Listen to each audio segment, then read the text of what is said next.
Shalom, nous allons étudier le DAF Samer Gimel dans Masechet Avodah Zarah. Nous reprenons à la dernière ligne du DAF Samer Bet Amud Bet. La Gemara reprend le Baraita qui parlait de Etnan Zona. Etnan Zona, donc c'est l'animal qui était donné en salaire à une prostituée pour une relation de prostitution qui est interdit à apporter au Beth Amikdash. On avait vu que lorsqu'il y a un décalage entre la relation et le don, dans un sens ou dans l'autre, quelle que soit la chronologie, a priori on a l'impression ici que l'animal ne prend pas le statut de Etnan Zona puisque ça n'a pas été finalement en même temps. Natanla Bachakar Balea. On a dit le cas où il a donné d'abord l'animal et la relation n'a eu lieu que plus tard. On a dit que dans ce cas-là, il n'y a pas de Etnan Zona sur l'animal parce qu'il a été donné avant. La Gemara se pose la question. Echi Balea, une fois qu'il a une relation avec elle, même s'il a donné avant, les Khulala Iso Etnan et Mafrère, normalement, l'animal devrait prendre ce statut-là. À partir du moment où ça a été donné, et que ça a été donné en attente que ce soit le salaire d'une relation, normalement, effectivement, en attendant la relation, ça devrait ne pas avoir de statut, mais au moment de la relation, ça devrait prendre ce statut. La Gemara dit, Amar Abelaza, Meshekadma, Vekrivato. La Gemara dit, c'est un cas peut-être où la femme l'a apporté en korban avant même qu'il y ait eu la relation. Donc il lui a donné, elle l'a apporté au Beth Amikdash, et après il y a eu la relation. Alors effectivement, au moment où il y a eu la relation, si l'animal était encore vivant, ça lui aurait donné un statut. Mais comme il n'est plus vivant, ce n'est pas possible. Elle se pose la question, mais quelle est exactement la phrase que la personne lui a dite au moment où il lui a donné l'animal? Idamala kanilir merchav, s'il lui a donné au tout début, il lui a dit voilà, tu es propriétaire dès à présent. Pshita décharé. Là, c'est évident qu'il n'y a aucun problème. Pourquoi? Parce que s'il lui donne dès à présent l'animal complètement, indépendamment d'une relation éventuellement future, à ce moment-là, c'est évident que ça lui appartient à elle, dès à présent. Et donc, finalement, il y a une complète déconnexion entre le don de l'animal et la relation, et donc que l'animal n'a pas du tout les statuts de Tnanzona, d'alité Besh'ad Bia, parce qu'au moment où il y a la relation, l'animal n'existe plus. Matana Be'alma, Hu De'ibla, et donc c'est considéré comme étant un cadeau normal. Ve'i de leur marler, donc c'est tellement évident que c'est pas de ça qu'on parle. Mais si par contre, il lui a dit Kanil Me'arshav, s'il lui a pas dit achète, sois propriétaire dès à présent, c'est-à-dire qu'il lui dit voilà, je te le laisse, mais tu n'en seras propriétaire que plus tard. Or, le problème, c'est qu'elle ne sera propriétaire qu'au moment de la relation. Mais elle, si elle l'a apporté en korban avant, comment elle a pu l'apporter en korban si ce n'était pas encore elle? Et Chimatsi Mekava, comment a-t-elle pu l'apporter en korban? Pourtant, c'est marqué dans la Torah, les Ish ki yagdish et beto kodesh, lorsqu'un homme sanctifiera sa maison. Et de là, on apprend Marachamana, ma beto birshuto, avkol birshuto. De la même manière qu'on a parlé là-bas d'une maison, un homme ne peut sanctifier et donner au Beth Amikdash que ce qui lui appartient. Et donc on a un souci. Soit l'animal, s'il y a un décalage entre le don de l'animal, qui est au début, et la relation, et qu'entre les deux, elle apporte au Beth Amikdash, on a un problème. S'il lui a donné complètement au début, c'est évident. C'est évident que ça n'a aucun problème et que c'est pas Etnan Zona. Si par contre il lui a pas donné dès le début, a priori il ne peut pas l'apporter en korban, Michlal. Et donc la question ne se pose pas. Parce que c'est Etnan Zona, c'est pas du tout un korban. Agmara dit, et là, des amala, les vegabir hach adbia. Agmara trouve un cas intermédiaire. Il lui laisse l'animal, il lui dit, voilà, je te le laisse jusqu'à la relation. Et si tu en as besoin, kanimershav, tu pourrais être propriétaire dès à présent. Et donc, du coup, il lui a laissé l'animal. Cet animal, il lui a laissé en partant du principe que dans le meilleur des cas, ça ne sera elle qu'au moment de la relation. Et donc, du coup, c'est en ça que ça donne une connotation de Etnan Zona. Simplement, elle a la possibilité elle-même d'avancer. Et donc, ce qui se passe, c'est qu'au moment où elle décide d'en faire un korban, elle en devient propriétaire. Et à ce moment-là, elle peut l'apporter. On aurait pu penser que du coup, c'est Etnan Zona, parce qu'à la base, c'était censé être un animal qui aurait pris son statut au moment de la relation. Kamashmalan, c'est pour ça que ça nous apprend qu'à partir du moment où ça a été avancé, et qu'elle en a la possibilité, ce décalage fait que c'est pas Etnan Zona. Nouvelle question de l'Agmara, Ba'ir Rabbi Oshaya, Kanma Vigdishato. Mahou, dans le cas où, avant la relation, au lieu de l'apporter en korban, elle a simplement sanctifié l'animal. Elle a reçu l'animal. Avant la relation, elle l'a sanctifié, mais elle ne l'a pas apporté au Beth Amikdash. La question ici, c'est est-ce que le fait qu'elle l'ait sanctifié donne déjà le statut d'un animal qui est approché? Et donc, s'il était sanctifié comme s'il avait été donné au Beth Amikdash, comme s'il avait été approché en korban, eh bien, on considère qu'il est en décalé par rapport à la relation, et donc c'est pas etnan zona. Pourquoi la question est posée ici? Parce que Kevan de Amarma, puisqu'on a dit dans Masachet Kiddushin de Amirato, la Gavok et Misirato, les idiotes. C'est un principe dans les korbanot que dès que l'on prononce l'engagement de donner au Beth Amikdash, ça a le même statut, ça fait transfert de propriété pour le Beth Amikdash au même titre qu'un transfert classique pour un homme. Pour faire un transfert entre deux hommes, il faut certains gestes, certains actes particuliers. Donc c'est une messira l'idiote, il faut donner de main en main à la personne à qui on transfère. Or, quand on donne à Hachem, eh bien, Amirato la Gavok, le fait de parler par rapport à Dieu, eh bien, c'est que messirato l'idiote. Est-ce que ici, le fait d'avoir parlé, c'est comme un transfert, et donc c'est comme si elle avait apporté en korban ou pas? Donc, Keman décrypté damé, c'est comme si elle avait apporté en korban. On dit non, peut-être, Ashtam ya akae veite bene, ou peut-être que là c'est différent, et que là, à partir du moment où, au moment de la relation, l'animal existe physiquement, même s'il a été sanctifié et qu'il n'est plus dans son réchoute, dans son domaine à elle, comme il existe, eh bien, il peut prendre le statut de Etnan Zona. Ça, c'est la Sheila de l'Agma. L'Agma essaye de répondre. Il dit Tifshot, Mide Rabbi Lazar. On peut répondre avec ce que dit Rabbi Lazar. Rabbi Lazar a dit chez Kalma avec Rivato, Rabbi Lazar avait dit qu'on parlait là-bas d'un cas où elle a sanctifié avant qu'il y ait la révélation. Le bon s'était posé la question quel est le cas. On a dit Kalma avec Rivato.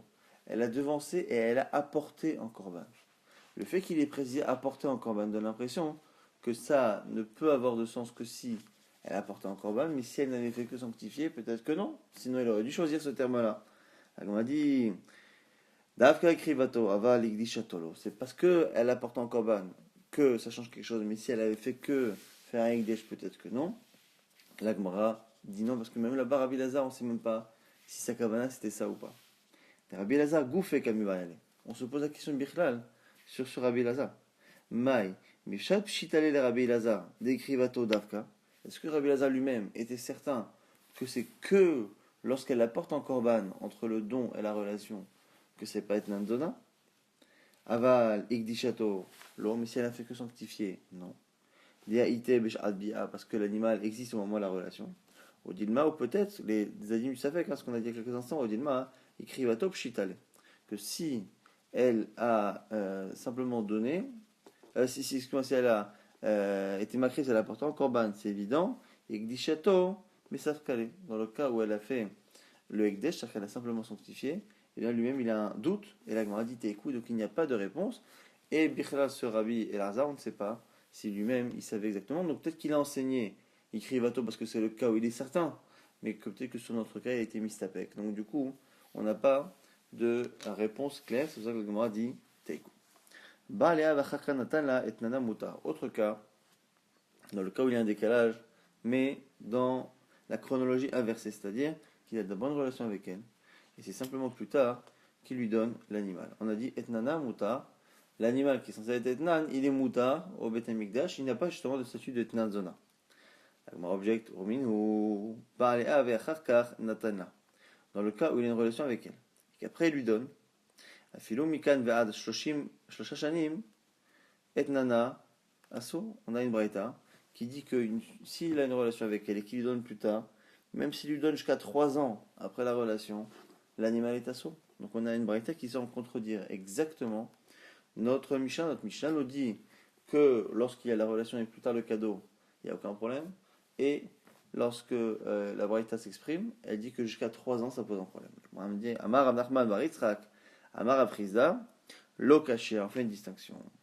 Hada Marit Ba'ali Bétalézé, ça dépend s'il lui a dit je veux que tu aies une relation avec moi, mais avec comme salaire cet animal particulièrement. Hada Amalait Ba'ali Bétalé Stam. Et dans l'autre cas, c'est un cas où il est simplement dit voilà, je te donnerai la valeur d'un animal, ou je te donnerai un animal de ce type. Quelle est la raison de cette distinction? C'est s'il lui dit, au moment de la relation, voilà, je veux que tu aies cette relation et tu auras en salaire cet animal et il le montre, et bien même s'il ne lui donne que dans 1 mois, 2 mois ou 6 mois, et bien dès à présent, on en devient plus ou moins propriétaire, et donc la relation donne un statut à l'animal immédiatement. Dans le cas où simplement il lui dit, voilà, il barli, je vais avoir une relation, mais tu seras payé avec un mouton de ce type-là, de ce poids-là, on va dire, eh bien, puisqu'au moment de la relation, l'animal n'est pas déterminé, l'animal ne peut pas prendre le statut, et quand plus tard il lui donnera, ce ne sera pas etnan zona. La Gemara s'étonne. Mais même s'il lui dit, avec ce mouton-là, cet animal, comment peut-elle devenir propriétaire alors qu'elle ne le donnera que plus tard? Au moment de la relation, elle ne peut pas être propriétaire, même s'il lui a dit, voilà, cet animal sera à toi. On sait très bien que, justement, on l'a dit il y a quelques instants, pour faire un kinyan, il faut faire une messira, il faut donner de main en main. Il faut qu'il lui donne l'animal. Or, il ne l'a pas fait. La Gemara donne deux réponses. Première possibilité, on parle d'un cas où la zona, la prostituée en question, n'est pas juive, et donc on peut faire un kinyan autrement que Meshicha.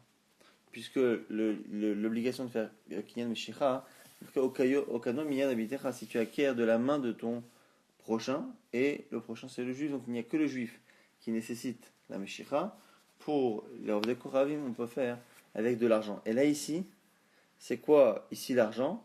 C'est entre guillemets, cette relation qu'elle donne, le fait de donner ce service-là, même si c'est interdit, je rappelle encore une fois, hein, le fait de donner ce service-là, c'est sa manière à elle de donner de l'argent pour que l'animal lui appartienne. Et donc à partir du moment où il lui a dit clairement cet animal-là, au moment de la relation, eh bien elle devient propriétaire, et c'est la raison pour laquelle l'animal, dans ce cas-là, devient etnan zona. Autre possibilité pour bétaliser, Bebaïtema, Leolam Bezona israélite, on peut parler aussi d'une zona israélite juive, dans le cas où il a mis l'animal dans sa cour à elle.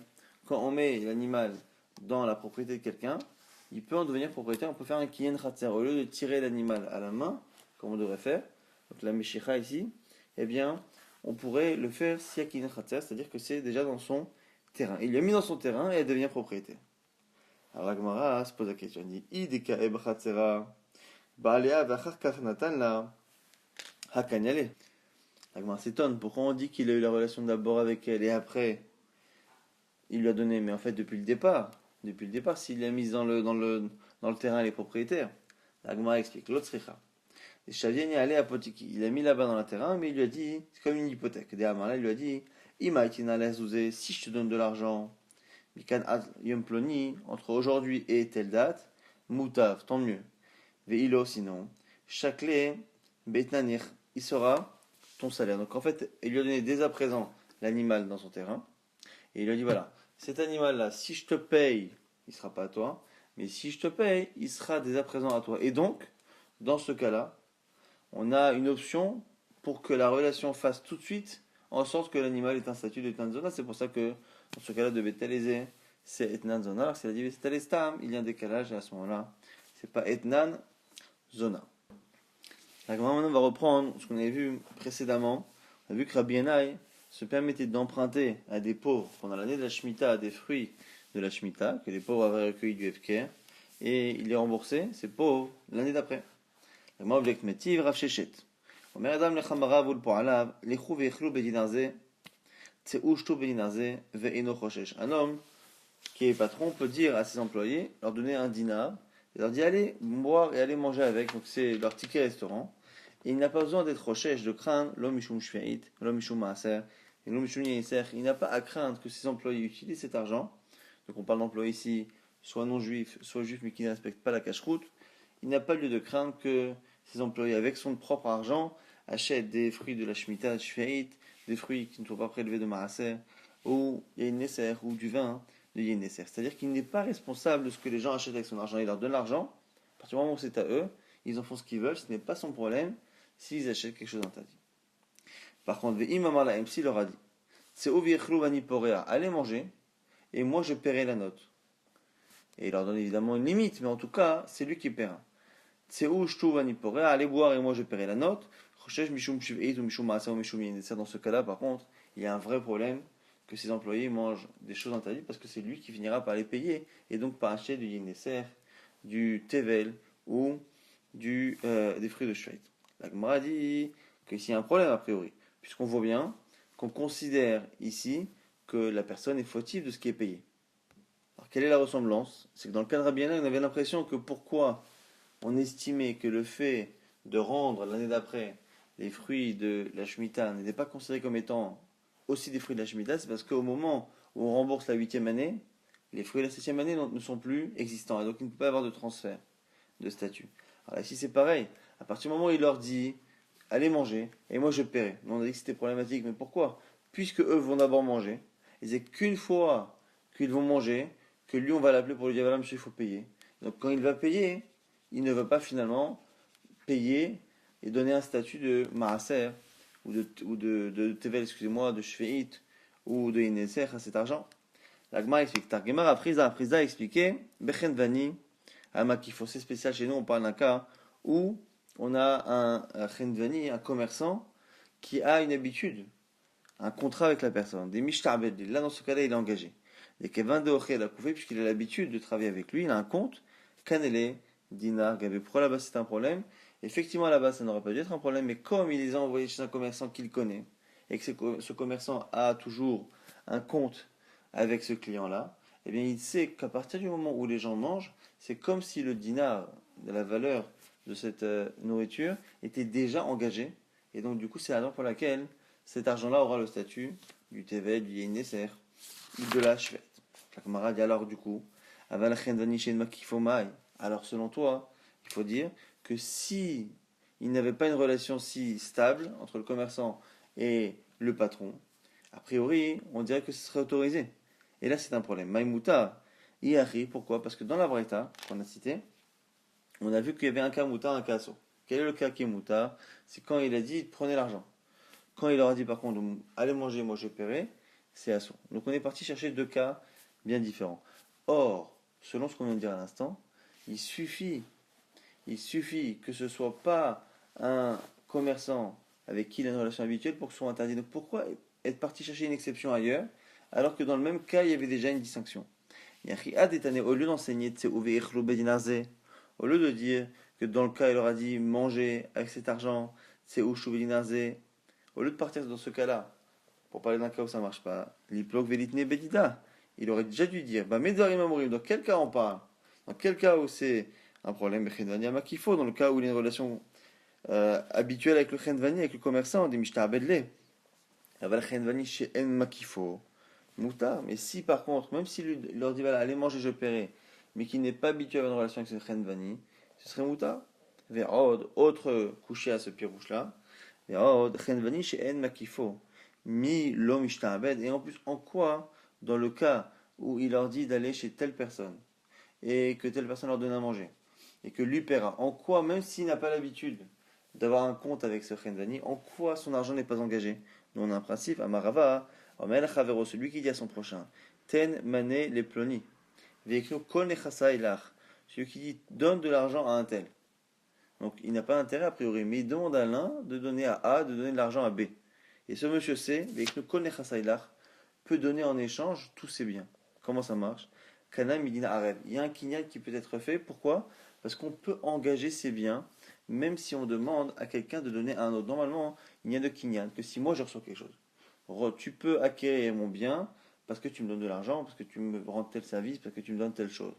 Mais on voit que non, même si c'est Arev, je demande à A de donner à B, à partir du moment où j'ai un profit que A donne à B, qu'on m'écoute ou qu'on donne de l'argent à mes employés, à partir du moment où j'ai un profit, qu'on m'écoute et qu'on donne, que A donne à B, à ce moment-là, ça engage mes biens. Et donc, ce dinar-là est engagé. Et donc, la Gemara propose autre chose pour expliquer la distinction qu'il y a dans le cas-là, et expliquer pourquoi pour Rabbi Yana, c'était pas un problème. Mais la Rava nous dit, Loshna makifo ve loshna she'en makifo, ne fait pas la distinction entre le cas où on a l'habitude ou pas l'habitude.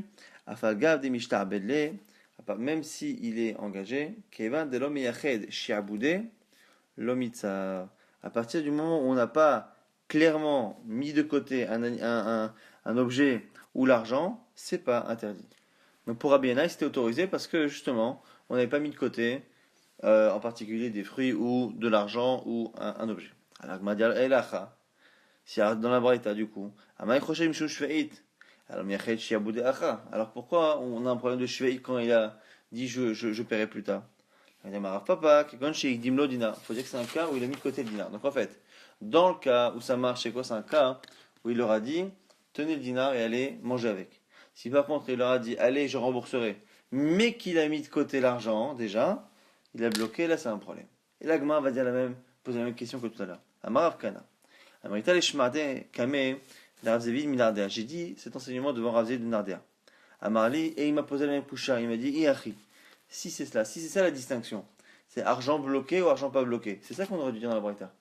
Au lieu de dire que ça dépend s'il aura donné l'argent à eux, ou s'il aura dit allez et je paierai, c'est pas ça qu'on aurait dû dire. On aurait dû dire que même lorsqu'il leur dit allez-y, mangez, je paierai, on fait la distinction entre un cas où l'argent est bloqué et l'argent ne l'est pas. C'est ça la vraie distinction. Au lieu de partir chercher loin une exception. Aditane vanipora, au lieu de sortir le cas de aller manger, aller boire et je paierai.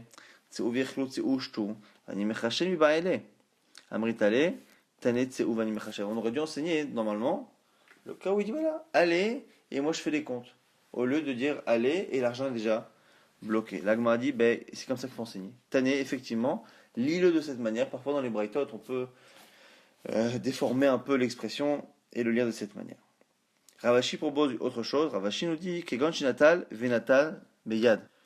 Ravashi dit que le problème se pose lorsque le patron dit voilà, vous allez chez tel client, tel commerçant, mais que c'est lui finalement qui va aller chercher. C'est-à-dire qu'il leur dit allez commander par exemple, allez commander des pizzas, et moi je vais les récupérer. Et donc du coup, à partir du moment où c'est lui qui va récupérer, ça pose un problème qu'il a récupéré quelque chose qui est peut-être shveit, qui est peut-être maaser, tevel, ou qui est peut-être yain neser. Donc m'a dit mais là aussi c'est ça la distinction qu'on aurait dû écrire. Amalé Ravima le Rabashi, Ravima lui dit yachi adetane tseu vechlu tseu veshtu. Au lieu d'enseigner le cas en disant voilà, si vous allez manger et vous allez boire et que je paye, ça pose un problème. Telu veichlu, telu ushtu, la distinction aurait dû être allez récupérer la nourriture ou moi je vais la récupérer. Et réponse similaire à Malé, Tane, Telu, veichlu, telu ushtu, c'est comme ça qu'il faut comprendre, même si ce n'est pas les mots qui sont marqués, c'est comme ça qu'il faut enseigner, qu'il faut comprendre.